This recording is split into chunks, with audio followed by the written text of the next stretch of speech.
వనపర్తి జిల్లాలో ఇప్పటివరకు హెచ్ఎంపీవీ కేసులు ఏమైనా నమోదయ్యాయా? ఈ వ్యాధి ఏ విధంగా వ్యాప్తి చెందుతుంది?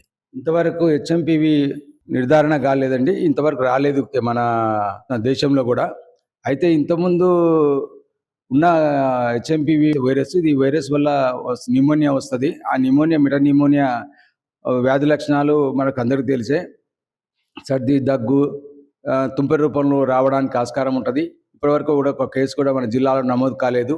అదేవిధంగా మన దేశంలో మొట్టమొదటిసారిగా కర్ణాటక, గుజరాత్ లాంటి రాష్ట్రాల్లో అక్కడ చైనా నుంచి ఇక్కడ రావడం జరిగింది. అక్కడ పిల్లలు చిన్న వయసులో ఉన్నటువంటి పిల్లలు 11 to 12 years పిల్లలందరికీ కూడా మామూలుగా ఫ్లూ లైక్ ఫీవర్స్ వస్తూ ఉంటాయి. ఆ ఫ్లూ లైక్ ఫీవర్లో ఇది ఒక లక్షణము. కాబట్టి మీరు భయపడాల్సిన అవసరం లేదు. 100% భయపడాల్సిన అవసరం లేదు. ఇది ప్రాణాంతకమైన వ్యాధి కాదు. భయపడాల్సిన అవసరం అంతకంటే లేదు. కాబట్టి దయచేసి ప్రజలు గ్రహించాల్సింది ఏంటంటే, సర్ది, దగ్గు, జ్వరము ఉన్నటువంటి వాళ్ళకు ఈ ఫ్లూ లక్షణాలు ఉంటాయి.